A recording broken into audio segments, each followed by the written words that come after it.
Performance Anxiety on the Pantheon Podcast Network, and I'm your host, Mark. And today's guest makes me wish I had written more letters. It's Eyelids Chris Slusarenko. Not only is he the guitarist for the band, but he's also a sweater enthusiast. But before any of that, he was pen pals with Peter Buck.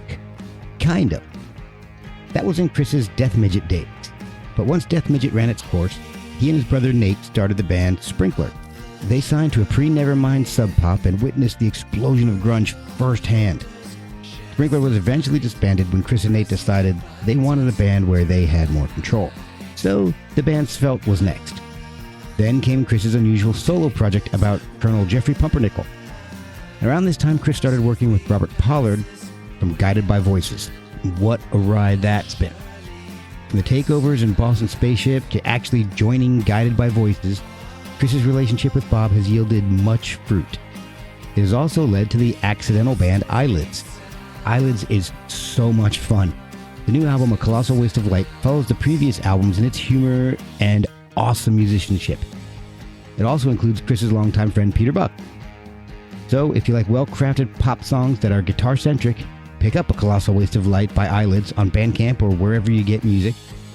Follow them on social media at Music of Eyelids, and follow us at Performance ANX on Twitter and Instagram. Reach out there or the performanceanxietypod@gmail.com, and you can help support the show through ko-fi.com/performanceanxiety or buy merch at performanceanx.threadless.com. And now enjoy A Colossal podcast with Chris Slusarenko of Eyelids on Performance Anxiety on the Pantheon Podcast Network. Hi, this is Chris Slusarenko from the band Eyelids. I'm still 1/5 of it. You are listening to myself jab away here on Performance Anxiety. I forgot the name of our album. Oh yeah, it's A Colossal Waste of Light. Join me. After all this time, still can't do it. How are you? Good. How are you? I'm good. Good. All right. I like to find out a little bit about you. I know you're obviously a musician, but you're also a sweater enthusiast, from what I understand. Yes. So yeah, I run cold, and so and it's a bit of a security thing. My wife was looking at old pictures of me as a toddler, and she's like, "You're wearing a sweater in every single photo." So I think I was just baked into it, and also being in the Pacific Northwest, it's like damp here. Yeah, you know. So are you from Portland originally? I moved here when I was 2. Oh, okay. So from Idaho. Yeah. Okay. So still, not in that same weather pattern, I guess, maybe. Yeah, damp and cold, yeah. but not like Chicago cold, Right. Nothing's like Chicago cold. But it's still makes me wimp out a bit. So there's obviously a podcast mainly focused on musicians, not exclusively, but how did you get into music in the first place? And was guitar your first instrument? No, it was piano. Okay. Like a lot of kids, there was no school of rock, so it was like piano was the only thing that was in front of me, really. And I was taught by, I don't know why, but I was taught by nuns, was where I learned. It was the place in Portland where you learn. There were a bunch of sisters, and it was not fun. It was just not passionate, but I was obsessed with music from the youngest age. My parents were really good about letting me just take out their records and play them and scratch them and draw on the covers. And oh, wow. And, I didn't know how lucky I was till I was older. When I was 8, they took me and my brother to Seattle to see Paul McCartney and the Wings. Oh, wow. And, the show that's on video was the show I saw at the Kingdom. Oh, that's amazing. And, we fell asleep. We were kids and it was a long day. Yeah. But I remember, and we had nosebleed seats, but I remember, when the lights went down, that feeling of being afraid, like the lights go down in a giant arena and everyone goes, rah! And literally thought I was going to die, Right. you know, but I was excited about it. And that was really pivotal for me. And so I feel like a lot of the shows I saw when I was really young, like I saw What's Devo when I was 12, you know, Wow. like they were kind of scary shows for me, at least, you know, like being that young, and they had an edge to them. But it was cool. My parents, my mom was an artist and head of an art department at a small school here, and my dad was an architect, so their tastes were verged on arty. You know, my dad listened to Fripp Eno and Henry Cow and stuff, and so that drove me crazy as a kid, because I just wanted to play Devo, not this slow ambient stuff. I wanted squiggly things. But they were so generous. They would go see bands that we were too young to see. Like they would go see Snakefinger or MX80 Sound at a bar, and then come home and tell their kids about it, you know. And they played this and they did that, and you know, there wasn't many people there, and it was really loud, and you know, I thought that was really, it's kind of amazing, you know. At the time, I just was like, you know, they wanted to go too, but it was nice that it was kind of to report back to us. That is pretty awesome. I mean, that's the opposite of so many parents, mine included, where we were born and then that was it. Not like they were going to concerts beforehand anyway, but nothing like that. They're never going to concerts. Yeah. What it was like. Yeah. And I think that I still rebelled against their taste. You know, I remember my parents being really into Laurie Anderson, and I was just like, this vocoder, repetitive storytelling. Like I just, you know, I was like, I wanted to listen to like punk rock hardcore records then, you know, so it definitely, you know, they had their thing. And, you know, I remember my dad bringing home a record by the Scorpions because it said krautrock on it, because they were German, and he thought it was going to be another Kraftwerk krautrock. And I was just like, Dad, like they're this, you know, hard rock band, you know. So there were times where like, oh, my parents are so square, like they don't know that like at the Scorpion, but it was like they were trying, you know, like and so I was really lucky. I was really lucky. You just awesome. I mean, I didn't know, you know, because everyone I knew, they weren't interested in what I was listening to anyway. Like none of my friends were interested in the kind of music I was listening to. They, you know, they were into like, you know, heavy metal and things like that. And so I was already kind of alone, you know, I felt like, so I didn't know that I was being curated in a osmosis way, you know, parents, you know, because they were probably very happy that I was into what we were into.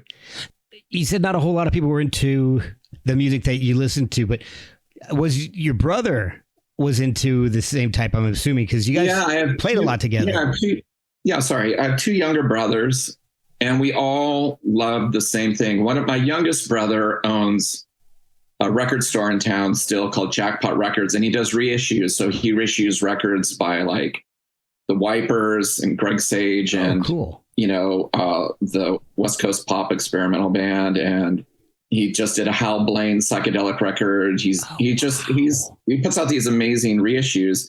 And so we were all, and the middle brother, Nate, we were in bands for a long time, and he was really obsessed with music too.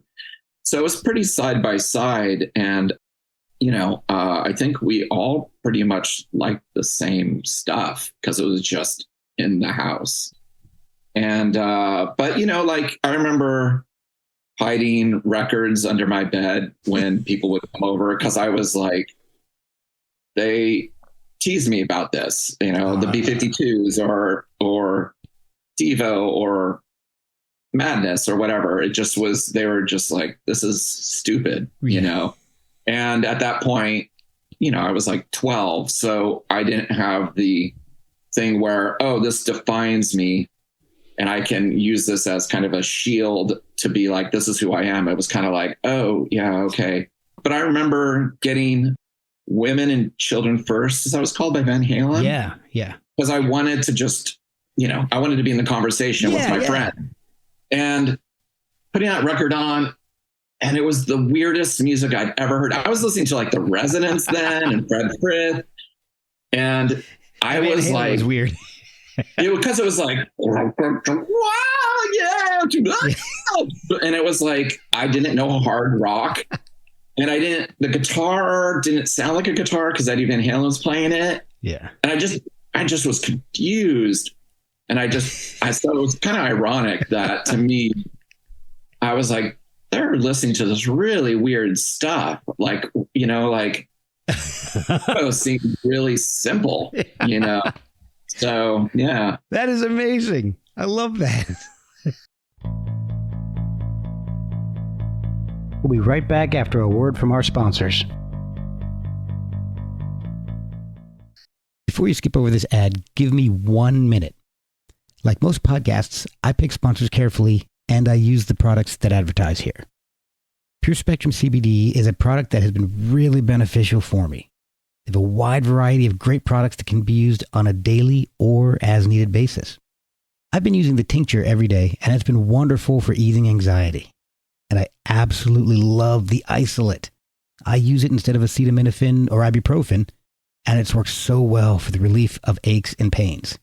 They also have soaks, lotions, salves, gummies, and more, plus an entire line for fitness recovery. They even have products for your pets.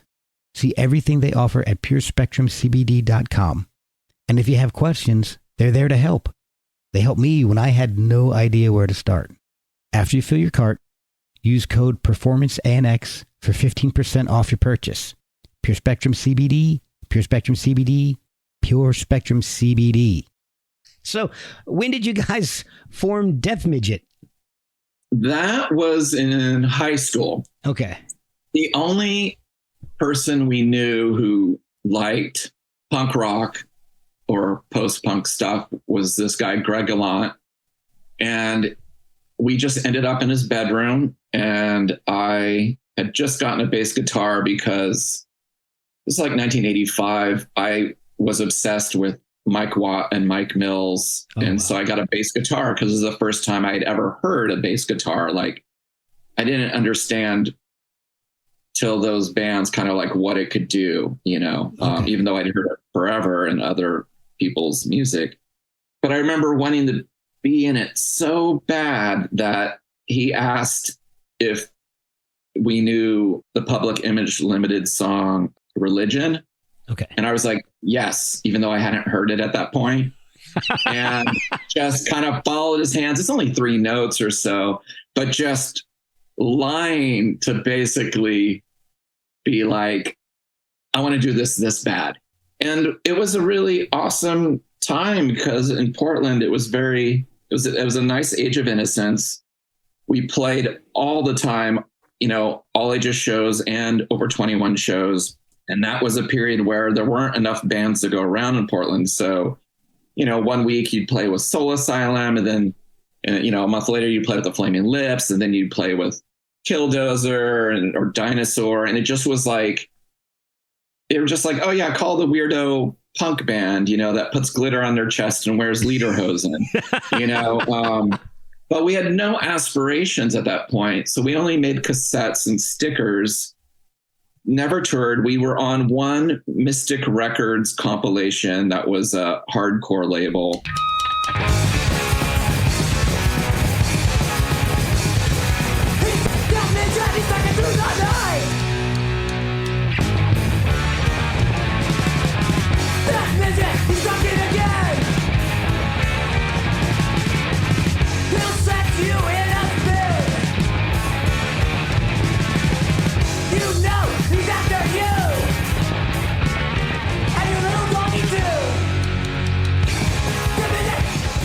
But we really, I think the band's coming through and they just seemed like established, even though they were struggling. So yeah.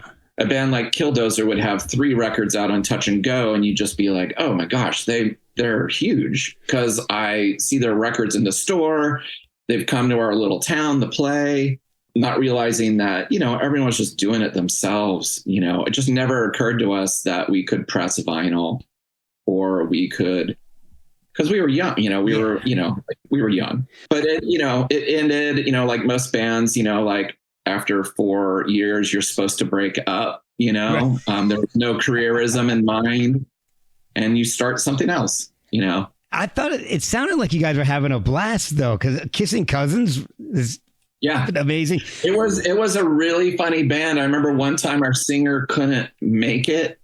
He was at work, and so he recorded all his vocals on a cassette tape, and we just put it on a chair. We tried to play to the cassette. It didn't work, but he's like, "Hey, I'm at work right now. This song is, called this, and 1, 2, 3, 4." And there was no way to follow it or hear it. And I just remember, like, we just would be up for ideas like that. I remember Greg's other band once like cooked garlic on hot plates behind their amps, so the whole place just smelled of roasted garlic. And you would just think of something like, oh, what we'll do for this show, That is amazing. And yeah, because we were really influenced by like the Butthole Surfers and, a lot of the weirdo San Francisco bands that were coming up and, bands in town like the Hell Cows and Smegma. So we were like a weirdo band. So, but it was fun. It was like we were a weird progressive thrash band with a singer that sounded like William Shatner, Yes. And there's a video of you guys up on YouTube, which is amazing. Oh yeah. Well, that was like when I was like 16, like, yeah, we're just starting out. Yeah. It was, Greg had taken classes at the Cable Access studio. And so he was able to just borrow a camera from Cable Access, point it at my parents' garage, and then we play. And then he would put all sorts of weird little collages over the images and have it zoom back and forth, like wipe back and forth. Yeah. And I was like, oh man, like we have a music video, but it's super archaic and very Cable Accessy, but that's kind of where we were, it was just all seat of the pants, don't know what you're doing, and it's kind awesome, of just fun. Yeah, it was very, very fun. So how did you progress from Death Midget to Sprinkler? Because the sound is quite different.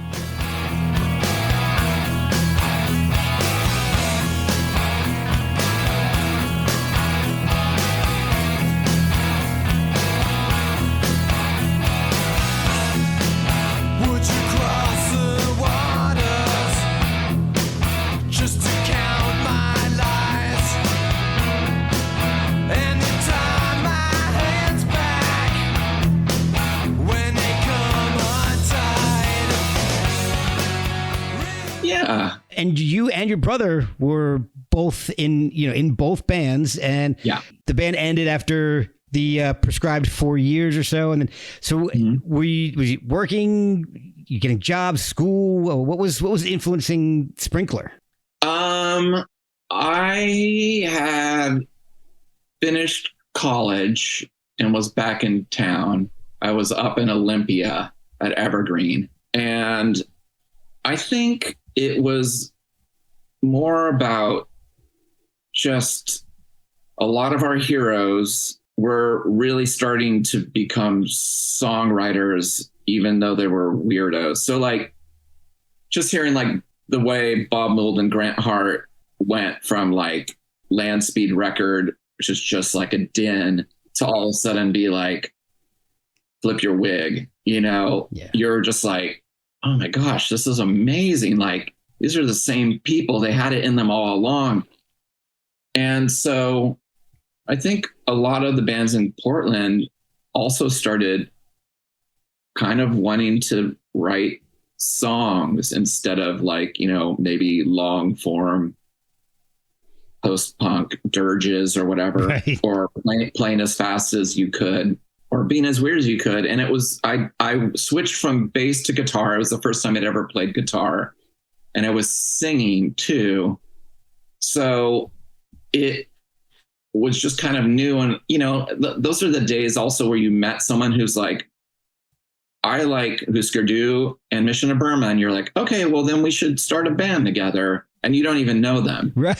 All of a sudden you're like, we're in a band together. Then you get to know each other and you're like, oh, wow. Like, this is intense. Like, I'm intense. You're intense. Do we work? Not, so yeah. Sprinkler had a really weird ascension because we were just local. And then the Afghan Whigs came to see us at a really tiny club called the X-Ray. Oh, wow. And Jonathan Ponman from Sub Pop was with him. And when we were done with our show, he said, hey, have you ever thought of making a record? And I was like, no, no, I haven't thought about that. Right. And he handed me his card and he said, well, give me a call. And I was like, oh my God, like Sub Pop? And, this is pre-Nevermind. Yeah. So I loved, we played with Cat Butt and we played with, some of the lesser known bands on the label at the time, The Fluid and Swallow and things like that. But we're like, yeah, they're cool. Mudhoney, they're local. And so they would take and this was after we were only around like 6 months. I didn't know like how to sing or play guitar really. And Bruce and Jonathan would take the Greyhound bus down from Seattle. I would pick them up at the station and they would sleep on my floor in sleeping bags. And we would just talk about music all night. And again, it was one of those things where it's like, oh, they like this obscure band that I love, they like, New Zealand Flying Nun stuff. That's enough. And so we signed with them. But then it also, in the meantime, Nevermind blew up at the same time. And so the next time you saw them in Portland, you're like, after that, you're like, oh, wow, this is a really nice penthouse you're in. Yeah. Like, I've never been this high up in Portland and see the skyline. Like they were living it. So it was kind of, in a weird way, it was a bit of a loss of innocence for me because at that point, their expectations changed and mine did because, people were like, oh, anything's possible now. Like we've won, like you're going to be on the radio. And, we were being quoted in Rolling Stone and all this stuff was, it was great, but I don't know if we deserved it. I mean, we were, it was, a lot of it was just the name of the label, and the moment. Yeah. So I think that was a lot of pressure on us.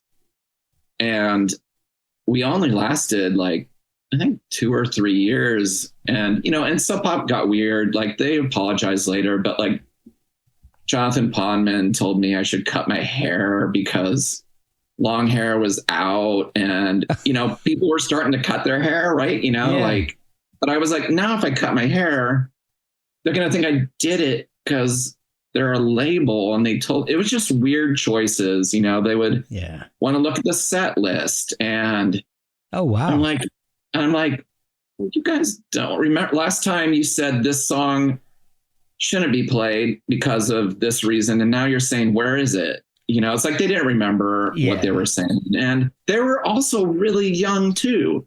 They seemed older than us because they were like, 29 and we were 22. Right. But they were young and didn't know. And so, and everything seemed to just explode overnight. I mean, that's a lot for those guys to deal with too. It was weird. I remember, so I got home one time and on my answering machine was a phone message from Bob Mould. He was a big champion of the band, he and Dave Barbie and Sugar. And he had looked my name up in the phone book on a layover from Japan to call and say, hey, you made a really amazing record. We're big fans. And we're on our way to Japan. Just wanted to call and say, good job. Wow. I called our guitar player and he was talking. He'd called Steve after I wasn't home. And so we were just thrilled. And they really talked us up in the press and were very kind. But then I remember we broke up, but we were invited to go see Sugar play their first live date in Portland. And as a band, we all went together, even though we'd broken up. Oh, cool. And we went backstage. And the first thing Bob Mould said to me was, you broke up a really good band. And I was like, nice to meet you. Okay. Like, I was like, we just couldn't, it was too hard. It was too much pressure. And it was splitting the band up. People wanted to do this. People wanted to do that. And I kind of, as a gut reaction with my brother, we kind of were like, well, we're going to do another band together that will be more ours. And, and that was Svelte. Like out your lucky star, it won't matter what you say.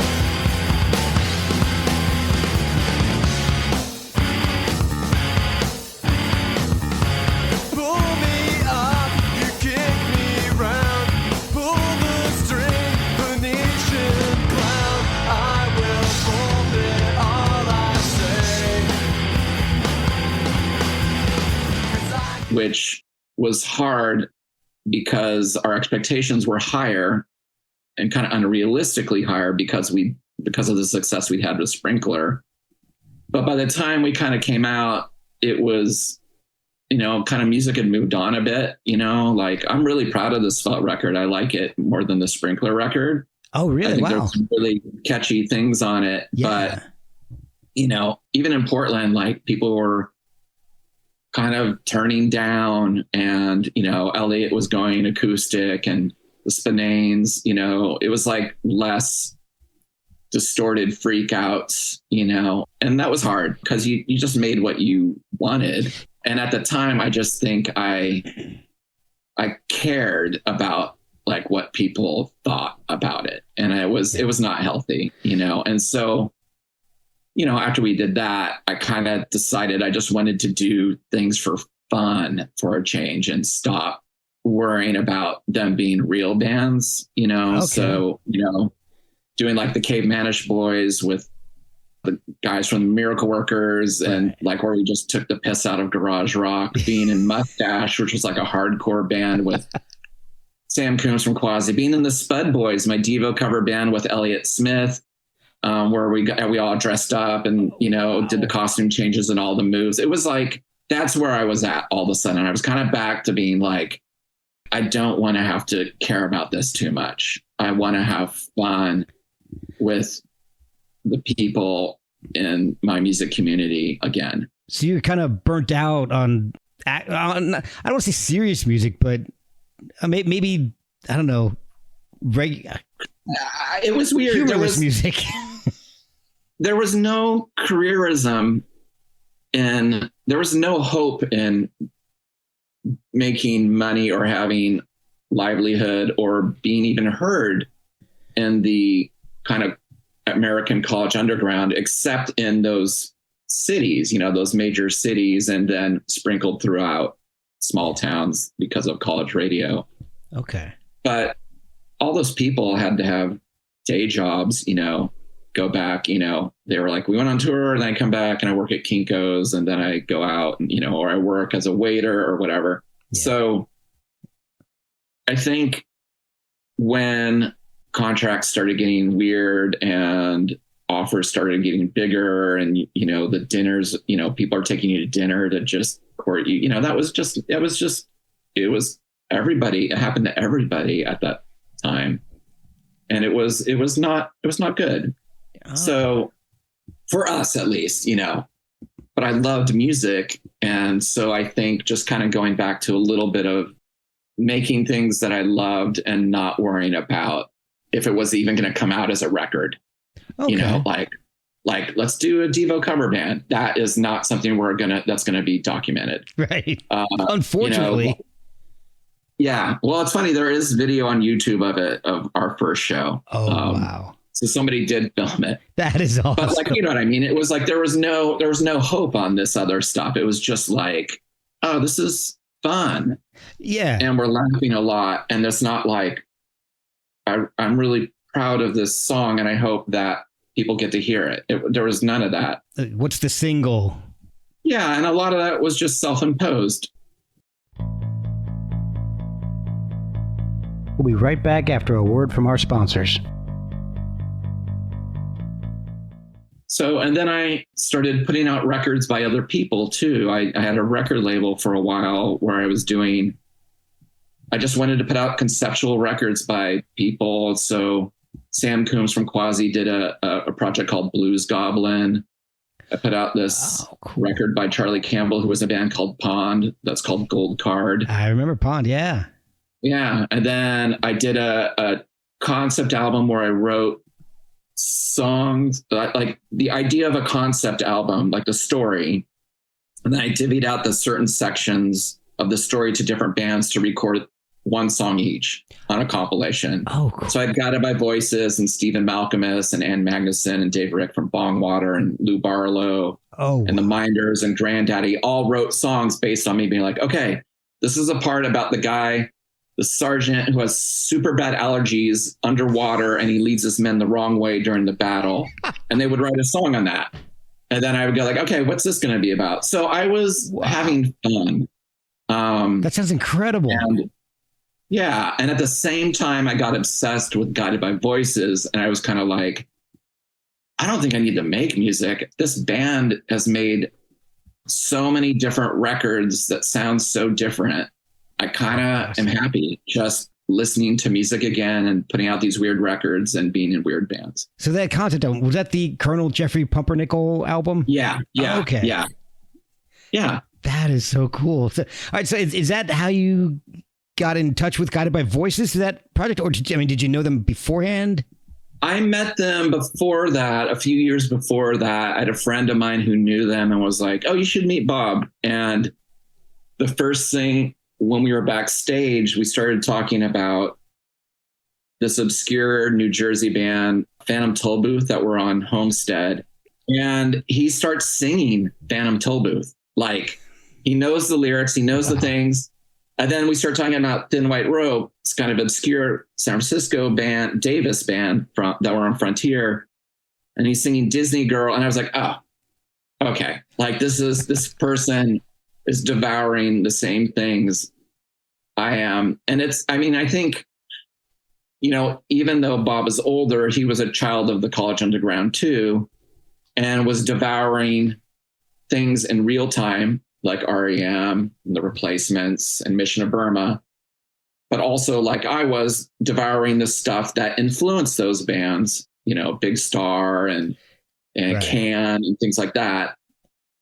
And so it was it was really fun to meet someone who we could just have that kind of conversation. And we just hit it off.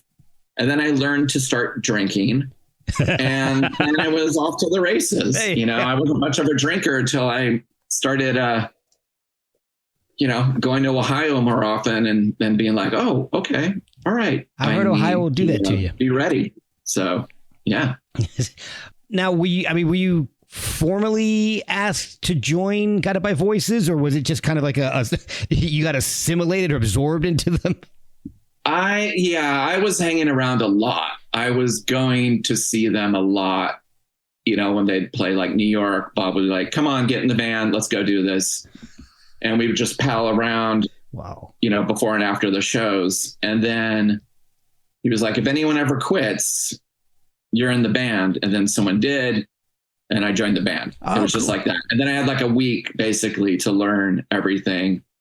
And I had like a little cheat sheet. I had to his songs are so he spends not all his time. He spends a lot of time writing the lyrics and then free forming over the lyrics to create these kind of crazy shapes. And he can sing, over anything and make it sound amazing. So learning things, I'd be like, oh, it's a parallelogram here. And then it goes up here, like diagonally. And then it jumps down and goes left, right, left, right. Jeez. I kind of had to just draw the things because they would often just repeat once and they'd stretch into another area. And it was fascinating. And, they were my favorite band. So I was in hog heaven. Oh, I bet. They're just an amazing band. Absolutely. They're so unique and original. Yeah. Always. Yeah, absolutely. Yeah. I think that he is still underappreciated in the large scope of things. He obviously has a devoted fan base, but I think, even as prolific as he is, the batting average is really high. Yeah, you know, absolutely.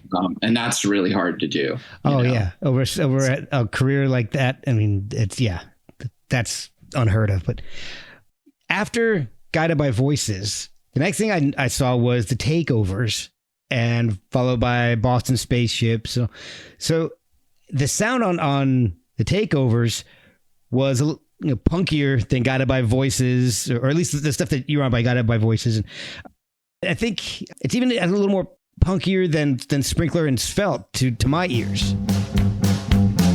Stoop, fall and crumble and crawl in the mist from the big frame.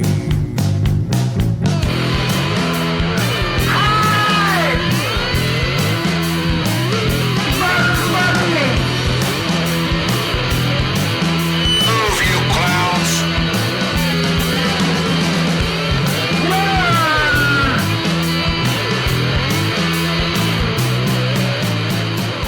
How did that band form? How did the Takeovers happen? Well, Bob does, he likes to do side projects and, kind of, he just likes to make lots of different types of music. And so he, at one point, suggested that I write some music and that he would then write the lyrics and sing over it. So I hadn't written music in a long time. So the first record, Turn the Red, was me kind of being a little apprehensive of writing for Bob, because I was like, he's just leagues ahead of me. I don't even want to try. So it was like kind of more in a weird way, like what I used to do, like, weird post-punky sketches and kind of, I don't know, just kind of weird and cobbled together.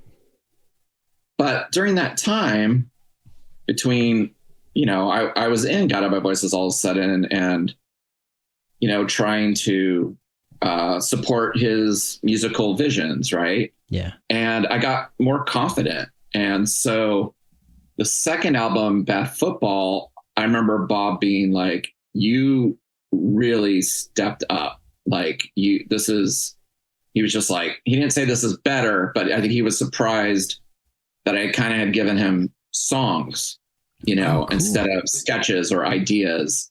And that Bad Football, I'm really proud of. I think that record is, one of the best things that I've been associated with. I'm hearing big fish stories on board with life, saying let's get on with this show. I live a force-fed life on a quest for cartoons, the kind that make me laugh and cry.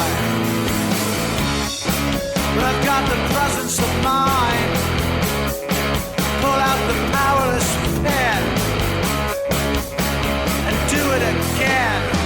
Pretty nice bed, I got a girl and I like her 'cause she's pretty nice bed.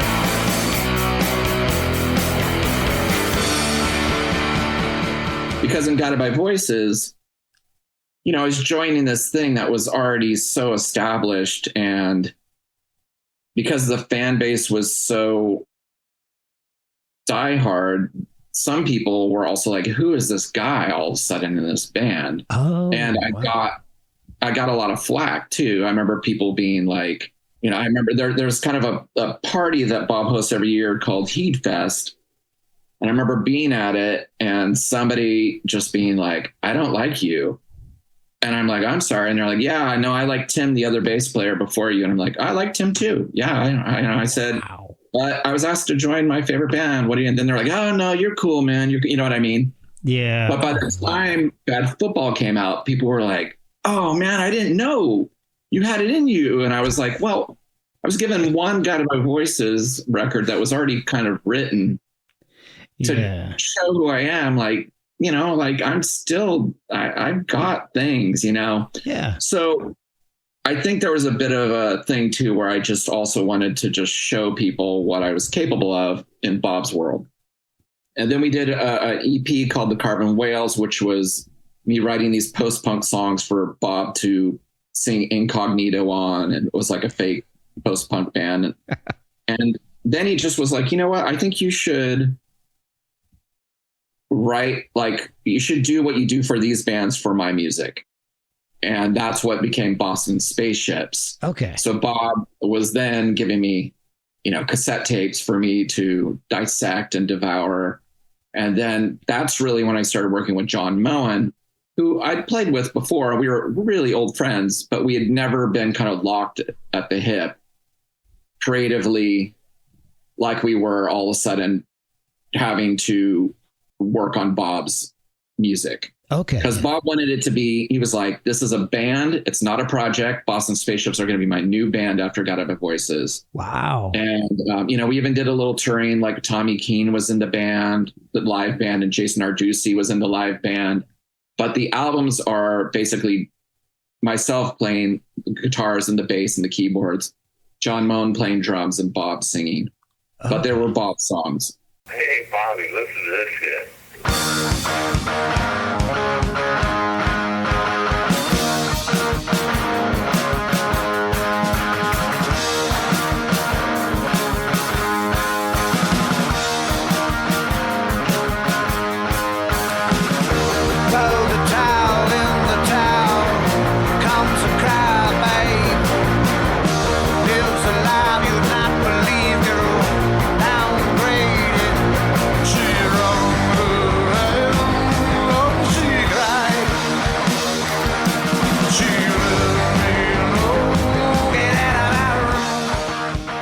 My dream was to make the band as good as Guided by Voices. I was like, Bob wants us to be a band, and Guided by Voices has a legacy. So I'm going to work really hard to kind of blow people's minds. And I think we did a really good job with it. Oh yeah, the music is fantastic, and I went back and I listened to like Brown Submarine. That is such a cool album. I love the sound of it. It's great sound. Now, what exactly is a Boston Spaceship, though? I think it was just talking about the band Boston and the spaceship on top of it. Because I was so used to being around Bob's things and him being like, oh, this is called Half Smile to the Decomposed. And you're like, yeah, of course it is, or right. All night long, you're like, the new album is going to be called Brainbow. And you're like, oh my gosh, Brainbow, that sounds so great. And in the morning, it's like, no, it's not called Brainbow anymore. So it was like Boston Spaceships. I was like, okay, all right. Like, out of anything, that's what you want to call it. That's what it's going to be called. Right. Like you just kind of had to be like, all right, it's his world. It's amazing. I looked on his Discogs page and I didn't realize exactly the breadth and width of his recorded material.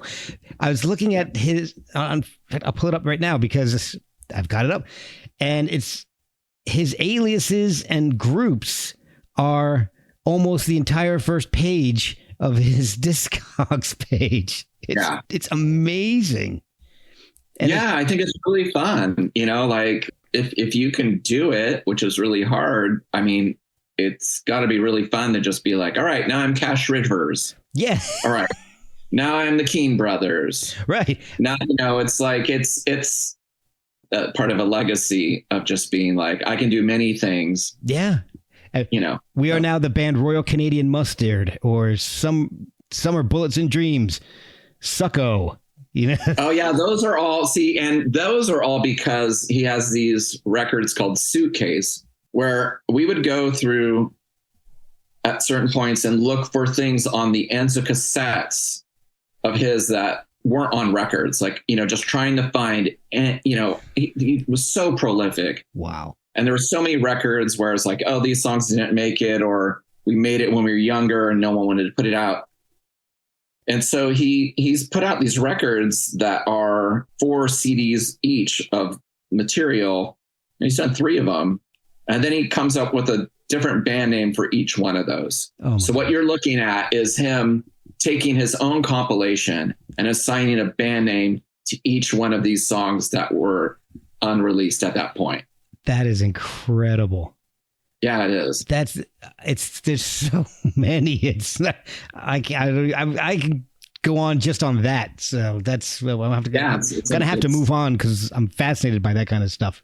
Did Boston Spaceships become Eyelids, or is it like a separate? No, break? Well, so we made a lot of records and EPs with Bob, and we were going to work on another one, but he was also reforming the original Guided by Voices lineup, which is really kind of what people wanted to see. A lot of people missed out on seeing Mitch and Tobin and Kevin and Greg playing, because when I saw them in 1995 with that lineup, I was just like, oh my God. Like, it was so funny. We went to it at South by Southwest. We were playing down there and we left and we were like, those 35-year-old motherfuckers were amazing. There was like a school teacher and they were only 35, but no one in indie rock kind of just showed up at 35 and we're like, hey, we're here, or it had even gotten to that age, right? Right. So it was really unique, but it was so funny. So I remember when I joined Guided by Voices, Bob was like, you're younger than I was before my band broke. And I'm like, yeah, I know, sorry. Jeez. But I also, was excited because I knew that it would create, he could go on tour and he could, make records and create, a livelihood with that name again, which was a big deal. Like, Guided by Voices had a weight that like Boston Spaceships and other things didn't, True. And even though the records were great, we just, we toured once and we just put out records, but Guided by Voices had a legacy, So we were going to work on another one, but some of the songs got put onto the new Guided by Voices thing. And at that point, it was just like, all right, I think this is done. And so John and myself were listening to the last Boston Spaceships record we did. We produced them with Jonathan Drews, who's also in Eyelids. And we had a listening party because it was this crazy double album, the last album we did, really epic in scope, really hard record to make because Bob was like, I want to give you music that is really, this is going to be a challenge for you. And it was, but it was really fun. Hard work, but fun. And so we had a listening party. And at the end of it, Jonathan and John and myself were the last ones there. And John was like, hey, do you have a tape of the thing we made years ago? And I had made a demo with John of some songs before he joined the Decembers and before I joined Guided by Voices. He was going to help me make a record. Okay. And I found it, we played it, and John was like, we should make this record. We were kind of drunk too. So, and I was like, okay, if you want to make this record, I'm going to hold you to it. Let's come up with some songs and let's meet in 2 weeks and start working on this. And then Jonathan was like, I want to be in it, because he produced all this stuff and he's a great guitar player and a really amazing arranger. And we're like, okay, it'll be the three of us. So the night of the Let It Be, we didn't know if Boston Spaceships was going to continue on, and it just didn't. So it was kind of good timing. So the three of us met. I had like 8 songs. John had 8 songs, and Jonathan picked like 13. And we were like, okay, let's book some time in a month and let's go make a record. And so we just held ourselves to it. And the three of us went in and made our first record, which was called 854. Forgot that I could feel this tide. Birds came into perfect view, laughing as they scream at us again. They fooled me.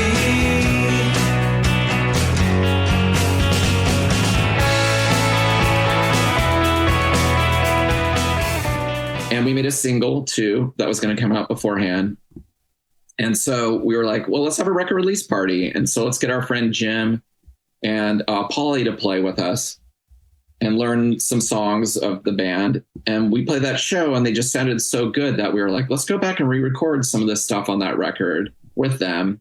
And that became the first album. And then the first album came out. We're like, well, I guess we should tour, right? And we did that.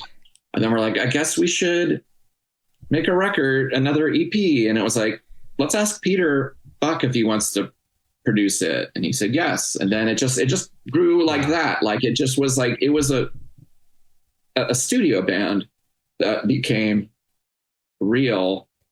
And yeah, it's kind of amazing. It was a completely accidental band in terms of now, you know, we've put out 18 vinyl records, you know, 7 inches and, you know, LPs and things like that. And what is it, 7 or 8 years? Yeah. And so it's fun. I'm so proud of this band. It's such a cool collection of people. And now Victor Krummenacher from Campfront Beethoven is our bass player. And it's like, what? Yeah. Like the person I saw when I was like 16, you know, like play. It's like, yeah. So we're really happy with it. And it's the best. I feel really kind of glad that I didn't really know how to write songs till later, you know. I think I learned a lot from Bob too. You know, I just feel like now I'm just starting to learn in Eyelids. Like I was always in these aggressive kind of screamy bands, and all of a sudden I was in a band with backing harmonies for the first time in my life, you know, and like people who could do interplay where it's not like we play the entire time the song starts till it ends, like just weird. I don't know. It's just beautiful. I'd like just the way we play together. I just have never had that.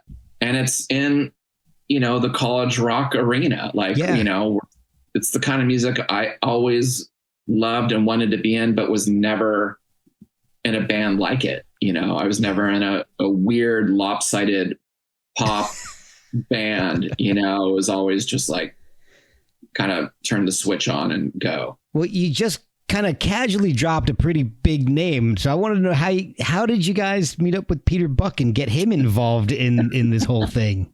He's like, I just called up Peter and asked if he wanted to. Well, no, it's a funny story. So it goes back to, so it's ironic. Yesterday was the 40th anniversary of Murmur. Right. Yes. So I was at my friend's house, that heavy metal friend of mine house. Okay. And metal guys also liked the Police. They were really like, that was a kind of, you know, like they're, I guess, kind of new wave or whatever, but that was a band that, because of the drumming and the way they played, like metal guys liked the Police. And the Police were going to premiere the video Every Breath You Take on the very first episode of the IRS is the Cutting Edge. You know, it was like this monthly show that kind of was amazing and really groundbreaking for me to see, where they would have like the Blasters and Suburban Lawns and Specimen and the Buzzcocks. And they just, I don't know, it was just a really cool show where they played stuff pre 120 minutes. That was strange. The Fall, things like that. First time I'd seen a lot of that stuff. Okay. The Minutemen, Husker Du, all had things on it. But the very first episode had the video of Radio Free Europe on it. Okay. And I remember being really confused by it because I was a synthesizer guy at that point. I was really into synthesizers. That's what I wanted to do. I knew how to play keyboards and I wanted a synthesizer so I could emulate all the Ralph Records stuff and things, you know, that I love. And we were kind of laughing at the song, like we were kind of making fun of it. But throughout the show, this hour-long show, waiting for that music video to show of the Police, they kept showing a 30-second commercial for Murmur. So it'd be like, calling on in transit, Radio Free. And by the third time, I was like, I think I kind of love this. Like these guys look cool. This is weird. I don't know what this is.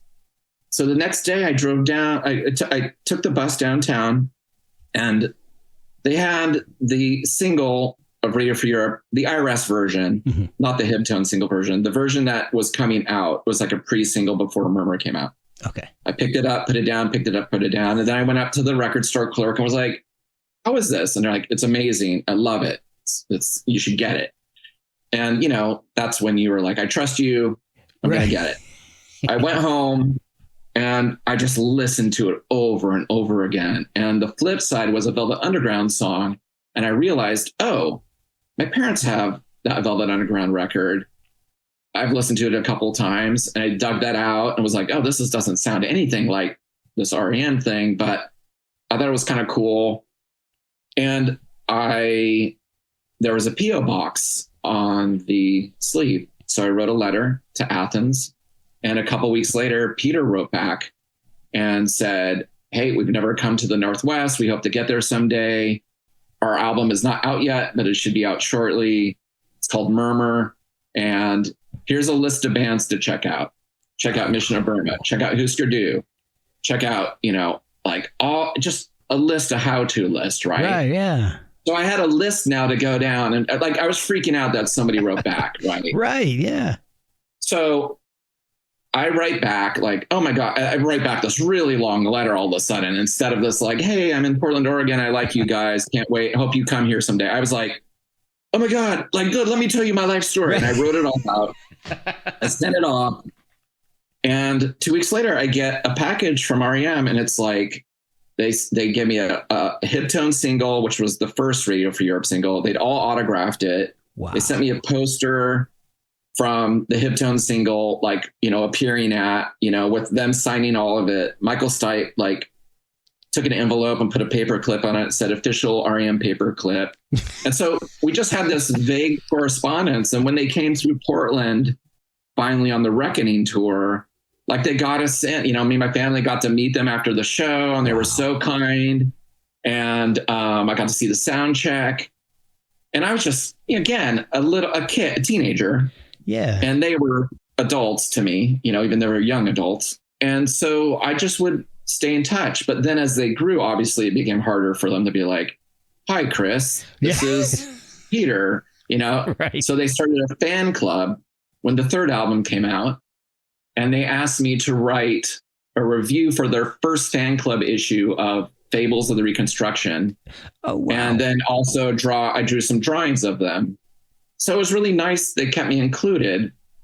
And then it was funny. By the time the fourth album came out, I was already like, oh, I have a girlfriend now. I'm not so interested in music. You know, like, you know what I mean? And they would write and be like, hey, how's Death Midgets?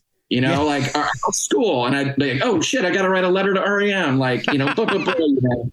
And it was kind of amazing. So, but of course, you change tastes. You know, like I'd followed that band for a long time. Yeah. And then, you know, all of a sudden you're like, oh, I'm into, you know, Die Kreutzen or Butthole Surfers or whatever. Yeah. But I always loved REM, but I just didn't know them, right? You know, and it was as an adult when I did Pumpernickel, Peter Buck played the show with the -5 who were on the record. And that's where we met as adults and put it all together. And he was like, yeah, we used to just write to the kids in the city that it felt like bands didn't go to. Because at that point, not a lot of bands came through, you know, like a lot of like REM did not come through for a while because they're just like, that's all, we don't know what's up there. Right. You know, California, then they'd move on. Oh, wow. And so they're like, oh, this poor kid. Yeah. You know, let's give him a little help, you know? And so we became friends as adults. And so asking him, it's still, you know, whenever I see Peter, there's still like a bit of a 5-minute knee-jerk thing where I'm like, oh my God, it's Peter. You know, even if we're on a walk together, you know, like, let's go on a walk, he says, you know, I'm still, this kid in me still goes like, oh, wow, you know, like it's Peter and I'm on a walk. But then it's just like, you know, we've known him for so long and he's so giving of his time. And so he kind of became, you know, he's produced everything since that first EP for us. And, you know, he'll plan a couple tracks and, you know, like he's doing all of our California dates with us. He's like, that sounds fun. That's awesome. We'll have 4 guitar players. And he having 4 guitar players, he slots in so well. I mean, because we're all very different players. Like, there's not 4 of me in the band where it's just like, oh, this is a chaotic mess. Because I'm the chaotic person in the band, and John's like the folky guy, and Jonathan's the ethereal guy, and Peter's Peter. So It's cool. We carve out space for that. But it's, having him there makes you want to do better. If Peter's spending his time to produce you, you're like, Peter's in the next room. We gotta do this. Yeah. And he has good suggestions, and he's very giving. But yeah, so he's been there for so many of the records, and he's such a big influence on us too. I'm sure, yeah. But it's been kind of amazing leading up to this new record, A Colossal Waste of Light, with the a new bass player, with Victor and Peter being involved. It's like I'm still living like my college radio fever dream. It's wild. Well, it's such a great album, and I mean, let's get into it, because I definitely love Peter's contributions. I mean, he does the guitar outro for "I Can't Be Told," which no, that's me. Oh my God. Okay. I read that wrong on the bio there. Yeah. Peter is playing on it. He's playing 12 string, but he's just playing along. Oh, but that all that stuff at the end is Jonathan and myself. That is amazing. That's one of my favorite parts on the album.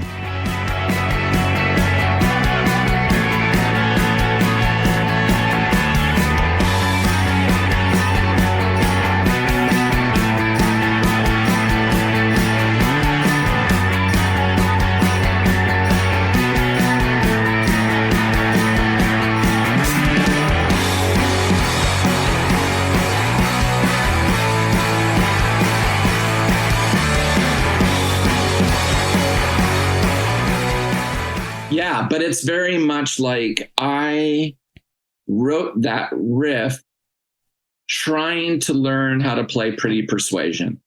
Oh, wow. And then I was like, I accidentally came up with something else.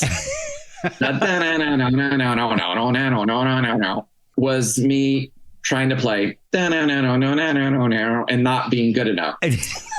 And just it being in a different key. I mean, it was innocent, and so it was really funny.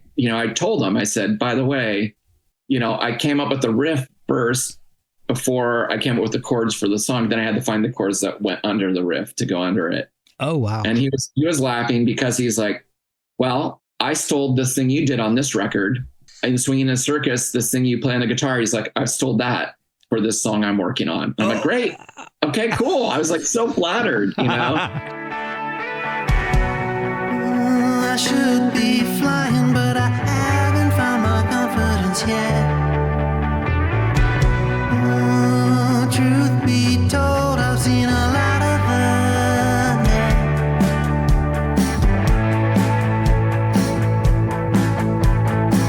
the cannibal corpse, strange lullabies in my headphones of death.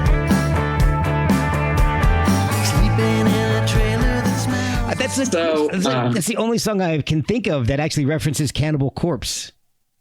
Yeah. Oh, yeah. It's so funny. John, what a great lyricist. I mean, it's just such a good story.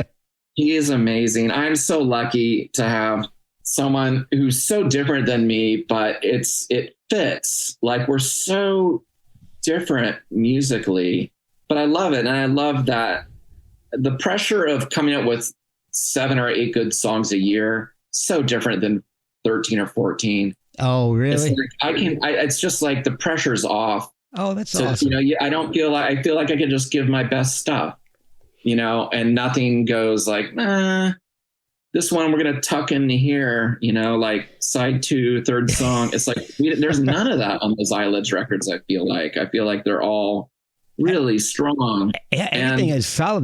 Because I went back and listened to as much as I could, and it's all just so solid. Thanks. And it really flows accidentally in terms of like, just, we're both writing these different kinds of songs, but then it's such give and take. And John pulls me this way, I pull him that way, and he's like, he wants me to do my weird stuff on his pretty song, and I want him to do something pretty on my ugly song, and it's really, and then he wants to play ugly, and I want to play. It's just really fun. It's like we get to try things that I think are so different when it's just, you know, you're the sole songwriter. So it's so fun to be like, oh, I get to play guitar. And then you're like, okay, now I want to sing. All right, cool. So live, we switch off and on. Like our albums, every other, you know, we switch back and forth. Okay. Kind of like, I love the Husker Du model, where it was like, all right, Grant Hart, now Bob Mould, Grant Hart, Bob Mould. It was just like so refreshing because they both complemented each other so well, and were, you know, like they would play their heart out for the other person's stuff. But then you could tell when it was Bob's turn to sing, he was like, I'm ready. And now he's like, okay, now I'm going to sing backing vocal on Blue Eyes, you know. Anyway. Yeah. Forgot that. Anyway, everybody knows what I'm saying. Yeah. Flip your wig. I'm old. No. So I think lyrically, and so you can let me know who wrote this. My favorite track is the Snowfire Band. Lyrically, that's John. That is so amazing. I literally laugh when I'm listening to it, and I visualize Patience as a drummer losing his stick. It just kills me. Patience is our drummer. He's learning his rhythm from River.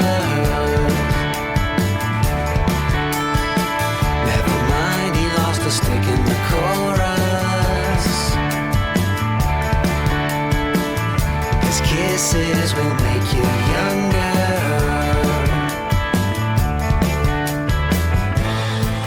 Yeah, it's amazing. He's like, I think he really leaned in on this record into some storytelling and on a few of the songs, and it's just amazing. So he was like, I have this idea for a song where I just want to kind of talk about the various band members of this burned out hippie band, but it's so eloquent and funny.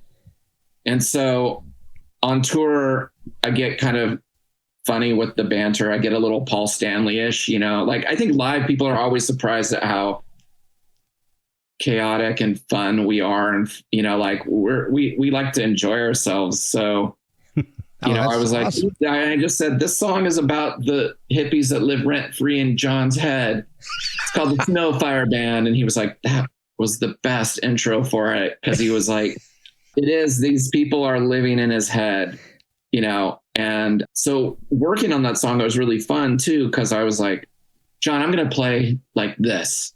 I'm going to be like a little behind and a little off. Like I'm a little high but I play best when I'm high, and we were just having fun like that. And we thought it was so funny. And so whenever I play that song, it's really fun to kind of, I just feel it in the phrasing. Like I'm, instead of it being on the thing, I'm like a little behind the thing, and it feels like wobbly. It's so fun. And you know, the great thing is John's like, that's great.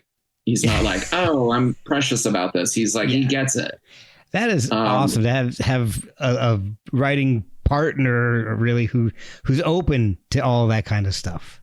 Yeah, it's really weird. Everyone in the band is the first ideas tend to be the ones that stay. Like we don't over rehearse things that I think like, oh, the song may turn out like this, end up better by just people's performance on it. Like they said so.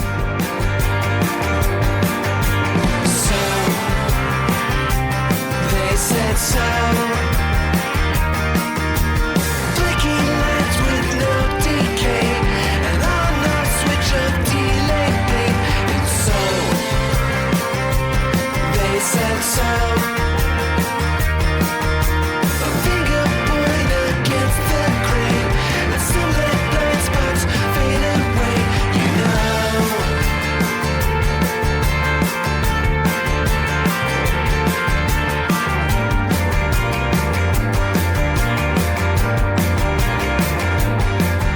Oh, one of my favorites.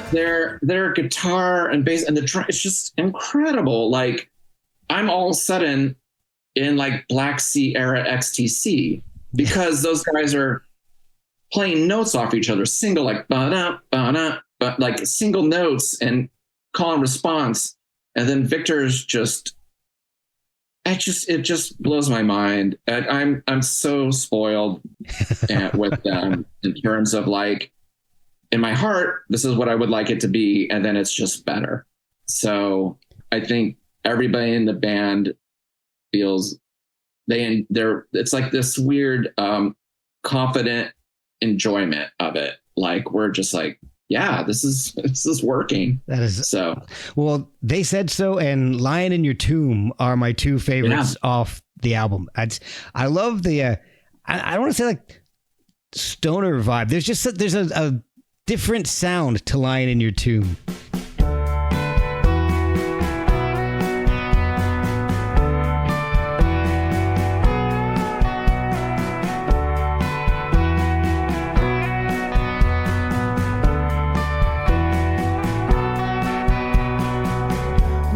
Sense of forever,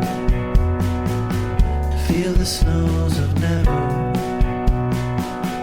I'm a disengager, I'm a heavy feather. You're lying in your tongue, you're lying in your tongue. Yeah, John brought that in the day before we recorded it. There were a few songs that we were like, let's under rehearse. Like, That's Not Real at All. We played once and I was like, I recorded that on my phone. Let's not play it till we're in the studio. Let's forget it. And Lion in Your Tomb, John came in and was like, I wrote a song last night. And we're like, cool, let's do it. And so I think it had, something about being a little like, we don't know the song. That we could kind of just like, we just made it simple. Like I was trying to find a guitar part in it, but I was like, you know what? I'm just going to go over here and play a note on the one, which John thought was really funny. He's like, I never would have thought to just go on the first one instead of like on the place where you expect it. It's like, it comes in at this point where you're like, oh, that's not right. Yeah. But it creates a mood, and it was really fun. And Peter's the one who he does do the lead at the end, that like, that's him on his 12 string. Oh, wow. So that was, again, I think we're at the stage where we can we're not stressing out about it. It's like really fun to be at a stage where it just kind of happens, It comes across, and you guys sound like you're having a lot of fun. We are. It's so fun. Are you planning on taking this on the road? And yeah, we've done it. We just got back from the East Coast 2 weeks ago. We did, from Boston down to Athens. And next week we do a show in San Francisco and a couple shows in LA and Texas. And Peter Buck is going to be with us on those. And then in June we do the Midwest and Toronto.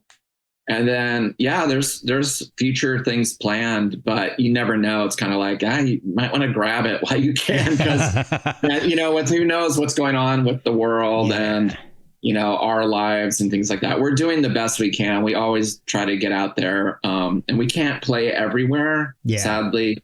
So we just, but this is our biggest tour to date. It's like 28 dates, which is pretty big for us. Yeah. And so it's been really fun to have a full length out instead of these singles that we kind of, we'll tend to put an album out and then have a year of a single and an EP. Yeah. It's been really nice to have this record for some reason is really resonating with people. They're finding it and they want to hear it. So it's kind of exciting. Well, where can people find it? Is there a social media presence? All of our social is the same. It's at Music of Eyelids. You can buy the records at musicofeyelids.com or Music of Eyelids at bandcamp.com. We actually have also right now a charity release for the next 2 months that we're doing to raise money for the Transgender Law Center. And it's demos of the work we did with Larry Beckett, who was Tim Buckley's lyricist. So we did a record before this one with Larry. Yeah. We got to go through all of his archives, and there's a song that Larry plays on the demo that he and Tim wrote in 1966. Wow. And so that's available for 2 months for people to pick up as well. But yeah, the new album's called The Colossal Waste of Light. It, you know, we have videos, but yeah, come say hi at the merch table. I'll be working. Awesome. Unfortunately, I missed you guys when you came to my area. I've been actually just outside of DC, so I saw the date awesome after you guys had show. already played. So we pulled someone out of the audience onto the stage because John wanted to play drums with Polly, so he just stuck a guitar on this guy, and he was like, he didn't know where to face. He was like facing the drum, so I turned him around slowly, and everyone was like, "Yay!" So we have a good time. That is awesome. Oh, it's been really fun. Thanks for letting me blab. I can blab. No, So no problem. thank you.